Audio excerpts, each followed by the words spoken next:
Hai belajar SRT, apa khabar semua? Semoga anda sihat dan sejahtera. Hari ini kita sambung lagi PTPR kelas online. Okey, kita fokus kepada tajuk 4.3 diet seimbang. Jom kita mula. Baik belajar, anda dikira berjaya sekiranya dapat menjelaskan maksud diet dan diet seimbang, kemudian menerangkan faktor yang mempengaruhi pengambilan diet individu dan last sekali menerangkan konsep piramid makanan dan kegunaannya. Okey, setiap hari kita makan kan? So, itu sebenarnya diet. Diet ialah pengambilan makanan oleh individu untuk meningkatkan dan memelihara kesihatan tubuh badan. Okey, diet seimbang pula bermaksud pengambilan makanan yang mengandungi semua nutrien seperti protein, karbohidrat, lemak, garam mineral, vitamin, air dan pelawas dalam kuantiti yang diperlukan oleh tubuh badan. So, adakah kamu amalkan diet atau diet seimbang? Fikirkan, bezakan definisinya. Baik belajar, kita lihat carta pie ini yang terdiri daripada gambar-gambar sumber makanan yang berkhasiat. Okey, so setiap hari sebenarnya manusia memerlukan makanan yang berkhasiat yang terdiri daripada sumber karbohidrat seperti roti, biji urin dan juga kentang. Okey, kemudian kita perlu juga yang sumber vitamin, garam mineral dan juga pelawas terdiri daripada buah-buahan dan sayur-sayuran. Kemudian perlu juga sumber protein iaitu daging, ikan dan juga susu serta produk tersusu, dan last sekali ialah lemak. Adakah dalam pinggan kamu ada makanan yang berbagai jenis nutrien? Okey, kita lihat faktor yang mempengaruhi pengambilan diet, maksudnya pengambilan makanan. Kenapa manusia A dengan manusia B makanan dia berlainan? Okey, orang yang tinggal di Malaysia tak sama makanan dengan orang yang tinggal di luar negara. Kenapa? Apa faktor yang mempengaruhi pengambilan diet ini? Faktor pertama bergantung kepada keperluan fisiologi. Okey, sebenarnya manusia yang berbeza dari segi umur, jantina, saiz badan, aktiviti harian serta tahap kesihatan, dia mempengaruhi pengambilan diet. Contohnya kanak-kanak dan remaja, dia perlu nutrien pembina tubuh iaitu sumber protein yang lebih banyak. Jadi di pengambilan dari segi itu dia mesti diutamakan. Kemudian orang dewasa dan juga remaja yang aktif, mungkin dia perlu banyak nutrien yang pembekal tenaga. Misal kata orang yang kerja di bawah ladang dengan orang yang kerja di office memang berlainan lah pengambilan diet dia. Dari segi nasi mungkin dia perlu lagi sebab dia perlu tenaga. Contohnya orang yang kerja di bawah matahari yang perlu banyak tenaga kan. Okey, satu lagi ialah orang tua, mungkin dia perlu nutrien khas untuk memelihara kesihatan atau dia ada sakit ke. Okey, so dia perlu nutrien memang berlainan, jadi mempengaruhi pengambilan dietnya. Kita lihat faktor nombor 2 iaitu pendidikan, di mana pengetahuan terhadap pemilihan diet dan juga mempunyai ilmu mengenai pemakanan ni setiap orang berlainan kan. Ada orang langsung tak tahu kena jaga diet seimbang sebab dia tak pernah ada ilmu tersebut, dia hanya tahu makan dan hidup sahaja.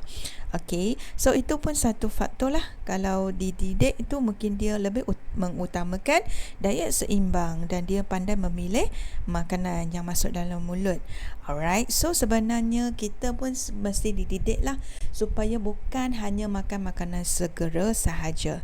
Terutamanya kanak-kanak pun kena ada pendidikan tentang pengambilan diet ini. So ingat pendidikan salah satu faktor mempengaruhi pengambilan diet. Kita lihat faktor ketiga iaitu geografi. Sebenarnya diet pun dipengaruhi oleh iklim dan juga kemudahan infrastruktur.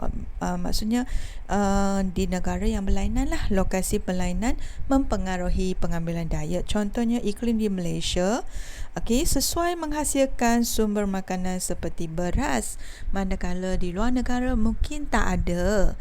Jadi dia terpaksa ambil sumber karbohidrat selain daripada nasi lah.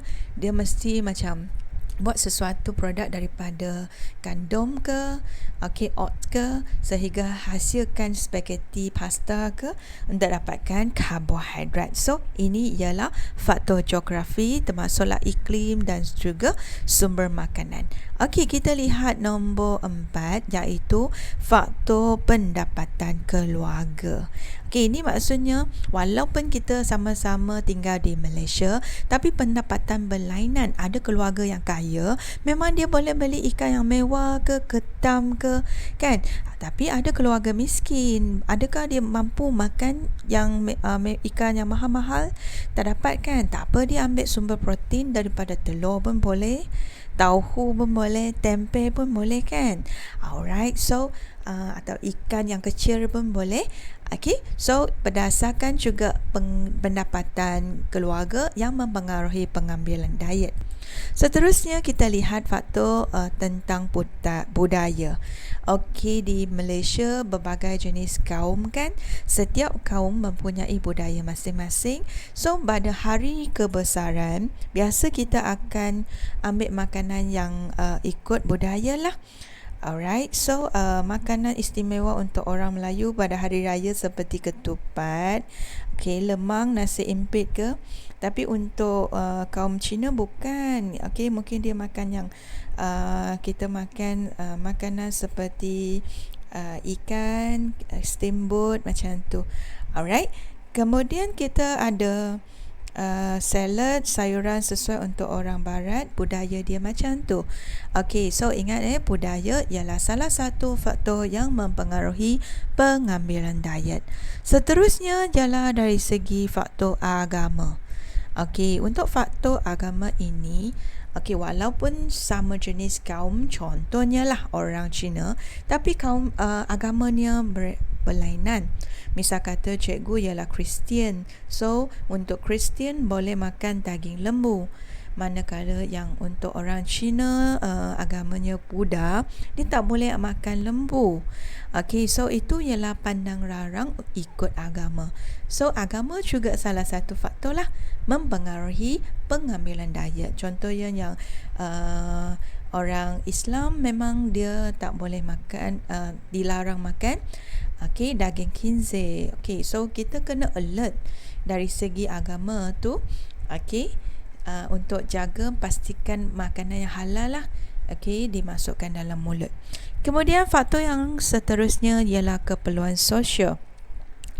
Kadang-kadang kita ambil makanan masuk dalam mulut bergantung juga majlis atau upacara. Contohnya ada seorang dia kerja sales sahaja, dia ada keperluan sosial iaitu berhubung dengan pelanggannya, dan setiap hari Sabtu ke dia mesti makan di restoran luar, contohnya makanan segera ke.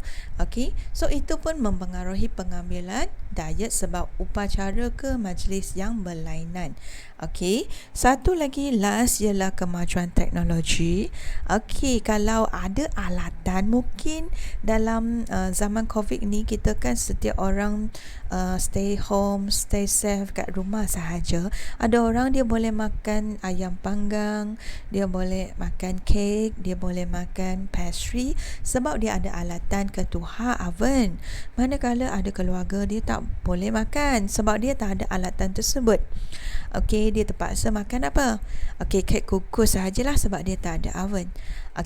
So ini keseluruhan faktor yang mempengaruhi pengambilan diet. Cikgu harap you boleh hafal dan bezakan. Masa akan datang cikgu akan bagi latihan berkaitan dengan faktor di mana kamu mungkin dibekalkan situasi watak utama tu, kemudian berdasarkan situasi dan watak utama tu kita tentukanlah faktor yang mempengaruhi pengambilan diet watak tersebut. So kita habis tajuk kecil ini. Seterusnya kita lihat piramid makanan. Tajuk kecil yang seterusnya, piramid. Confirm you tahu bentuk dia macam mana. Okey, ada tapak yang bawah sekali besar sikit, atas sekali tajam dan kecil kan.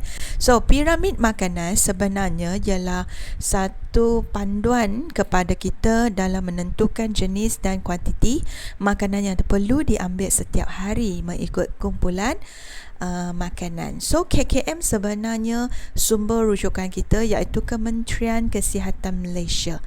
Okey, piramid makanan yang dihasilkan oleh KKM membantu kita untuk rancang diet diet harian iaitu pengambilan makanan harian dan juga mengamalkan pemilihan makanan yang sihat. So terdapat 4 aras dalam piramid makanan Malaysia di mana bilangan kumpulan makanan yang paling banyak yang diperlukan diambil itu diletakkan pada dasar piramid. Okey, kita lihat muka surat 179. Ini ialah piramid makanan Malaysia tahun 2010. Okey, tapi cikgu sengaja nak kecilkan di sini sebab cikgu nak besarkan piramid makanan yang disarankan oleh KKM yang telah diubah suai kepada piramid makanan 2020. Kita lihat ini. Ini ialah piramid makanan terkini di mana KKM menyarankan, nampak tak perbezaan antara dua piramid ni? Piramid makanan 2010 yang kecil ini, nampak tak bawah sekali? Biskut, tepung, kentang, mi, kan, beras, itu ialah karbohidrat. Maksudnya sebelum tahun 2020 KKM sarankan kita ambil makanan utama iaitu makanan karbohidrat di dasar paling banyak sekali kan. Okey, tapi lepas semakan semula, okey, dia berdasarkan bukti saintifik dan juga status pemakanan rakyat Malaysia.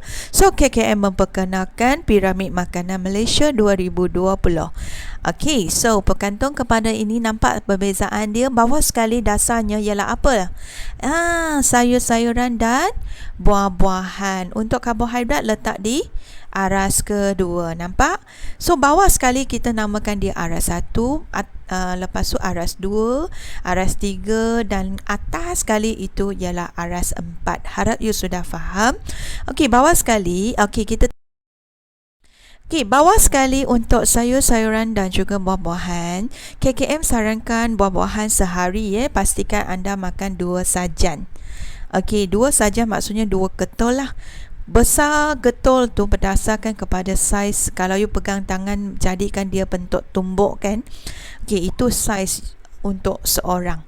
Okey, jadi untuk kanak-kanak berbeza dengan saiz potongan orang dewasa lah, berdasarkan you boleh ambil you punya tumbuk sebagai you punya panduan jugalah. Okey, kemudian untuk sayur-sayuran pula, nampak tak di dasar ni dia kata lebih daripada 3 sajan. Okey, maksudnya selain makan malam, makan tengah hari dan juga sarapan, okey, mungkin boleh minum petang ke pun boleh tambah lagi juga pengambilan sayur-sayuran. Okey, di sini cikgu jelaskan kumpulan makanan sayur-sayuran dan buah-buahan mesti diletakkan di dasar piramid. Ini bermakna sayur-sayuran dan buah-buahan perlu diambil dengan jumlah paling banyak berbanding dengan kumpulan makan lain, sekurang-kurangnya 3 sajian sayuran dan juga 2 sajian buah-buahan setiap hari. Kenapa? Sebab buah-buahan dan sayur-sayuran merupakan sumber vitamin dan mineral yang penting dalam meningkatkan keupayaan badan melawan penyakit. Terutamanya sekarang zaman COVID kan, kita mesti kuatkan immune system kita. So pastikan pengambilan sayur-sayuran buah-buahan mesti cukup, okey, kuantitinya. Kemudian saranan KKM juga kata untuk yang bijirin pula, nampak tak? Okey, aras kedua 3 hingga 5 sajan, iaitu julat peratus pengambilan karbohidrat lebih rendah lah berbanding dengan yang piramid Malaysia, makanan Malaysia 2010 yang sebelum ini cikgu tunjukkan tu. Okey, sebab sekarang memang kita hanya duduk di rumah saja, kita kurang perlu tenaga kan. So kalau you makan terlalu banyak karbohidrat, dia akan tukar kepada lemak kalau you tak habis guna tenaga daripada makanan ini. Okey, akan ada penyakit obesity ke. Okey, kalau terlalu banyak ni pun tak baguslah, kegemukan. Okey, Kemudian kita lihat yang aras seterusnya ialah sumber protein. Nampak tak aras 3? Ikan 1 sajan, ayam, telur, daging 1 hingga 2 sajan. Kemudian untuk susu dan produk tenusu 2 sajan. Okey, tapi semua kuantiti dalam sederhana atau sedikit lah. Okey, nampak tak dia aras ketiga. Okey, last sekali ialah minyak, gula, garam, apa lagi? Lemak tepung, lemak tak tepung. Apa perbezaan dia? Lemak tepung ialah dia akan pecah balik. Untuk yang tak tepung dia sentiasa cecair tu. Nampak tak? Okey, itu kena ambil 15 hingga 30 gram maksimum sehari. So jangan ambil banyak. Okey, itu di aras tertinggi, aras 4 piramid makanan tahun 2020. Okey, so saranan pengambilan 6 hingga 8 gelas air kosong sehari turut ditambah pada grafik inilah piramid makanan ini, di mana KKM kata pengambilan air yang mencukupi dapat memastikan badan kita sentiasa terhidrat bagi menjaga kesihatan terutamanya di musim pandemik COVID-19 ini. Alright, kita lihat tips diet seimbang pula. Pastikan kamu makan 3 sajian sayuran dan juga 2 sajian buah-buahan setiap hari. Kemudian pengambilan sumber karbohidrat yang tinggi seratnya. Seperti beras perang, roti biji rim penuh dan juga oats serta jagung. Ingat kalau tinggi seratnya, dia akan melawaskan lah. Tak ada penyakit sembelit yang susah buang air besar itu. Satu lagi, pengambilan 6 hingga 8 gelas air kosong sehari, di mana air penting untuk menjaga kesihatan kita. Dalam proses pencernaan pun perlu air. Kemudian makan sumber protein seperti ikan, daging, ayam, telur dan kekacang secara sederhana. Pastikan ambil susu dan produk tenusu secukupnya. Kuantiti sederhana juga. Dan kurangkan pengambilan garam, gula, sos, minyak, tepung dan juga kolesterol. Adakah kamu dah faham? Kalau ambil terlalu banyak makanan bergoreng, minyak banyak sangat, lemak banyak sangat, mungkin penyakit obesiti, mungkin juga dapat penyakit kencing manis, tekanan darah tinggi dan juga sakit jantung. Jadi hati-hatilah. Pengambilan diet ini, apa makanan masuk mulut, kita fikir dahulu. Kepentingan pengambilan diet yang seimbang. Yang pertama, pastikan tubuh sarat seimbang. Mencegah masalah kekurangan nutrien. Kemudian dapat mengekalkan berat badan yang normal. Kemudian kurangkan risiko penyakit berkaitan pemakanan. Dan last sekali, memastikan perkembangan mental dan mental yang sihat. So, dari baby ke kanak-kanak ke remaja, dewasa, orang tua, keseluruhan kita pentinglah pengambilan diet yang seimbang. Supaya kita keluarga sihat dan juga bahagia. Alright, di sini cikgu tunjukkan saranan pinggan sihat KKM dengan petuanya suku-suku separuh. Jadi maknanya, lihat gambar ini, KKM sarankan pengambilan karbohidrat suku pinggan sahaja dan juga protein pun suku pinggan sahaja. Nampak tak kalau you makan ikan semua tu suku sahaja pinggannya. Karbohidrat suku pinggan, dan separuh pula ialah buah-buahan dan sayur-sayuran. Kalau rumah anda ada pinggan jenis macam ni, sebenarnya membantu anda untuk hadkan kuantiti pengambilan kamu. Kalau banding dengan pinggan yang flat sahaja, kosong saja kan, mungkin you akan terambil kuantiti yang banyak. Saya bagi suggest untuk yang bahagian protein tu, mungkin kamu boleh separuhkan lagi, di mana daging 1/8, manakala 1/8 itu kamu tambah dengan produk tenusu, contohnya keju ke, tahu ke, ataupun telur kat situlah. Jangan keseluruhan ambil yang ayam, ikan, daging macam tu. Alright, so ingat ini ialah pinggan sihat, iaitu petuanya suku-suku separuh. Marilah kita lihat video pendek daripada KKM yang cikgu download daripada portal rasmi KKM. So kita sama-sama ikut saranan KKM, kita amalkan pemakanan yang sihat. Jom kita tengok.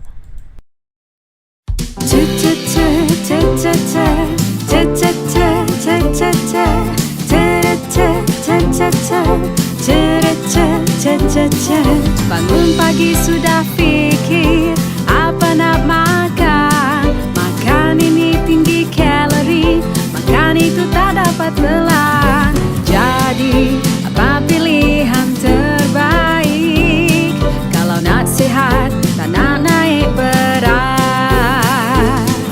Senang saja kalau nak sihat, ikuti saranan pinggan sihat Malaysia. Suku-suku separuh ikut saja, suku ikan, suku nasi, separuh sayur dan buah. Suku separuh, suku separuh, suku separuh. Sekarang sudah tahu bagaimana nak mula. Pilih yang kurang lemak, pilih yang kurang gula. Jadi tunggu apa lagi? Jom semua kita ikut bersama. Senang saja kalau nak sihat, ikuti saranan pinggan sihat Malaysia. Suku-suku separuh ikut saja, suku ikan, suku nasi, separuh sayur dan buah. Suku separuh, suku separuh, suku separuh.